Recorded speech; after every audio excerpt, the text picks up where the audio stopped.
Hello guys, welcome to my channel. இன்றைக்கி நம்ம finally watermelon, அதாவது நான் வாட்டர்மெலன் பிளான் பண்ணியிருந்தேன். பாருங்கள், எல்லாருக்கும் ஒரு குட் நியூஸ் என்னென்னா 2 வாட்டர்மெலன் கிடச்சிச்சு. பாருங்கள், இது எப்படியும் ஒரு 5 கிலோ இருக்கும். இதுதான் கொஞ்சம் பெருசு.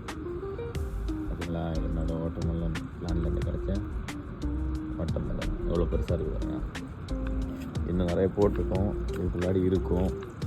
அது மாதிரி அந்த பக்கமும் பண்ணியிருக்கேன், பார்க்கலாம். இப்போ தண்ணி அடிச்சிட்ருக்கேன், கண்டினியூ பண்ணுவோம் பாருங்கள்.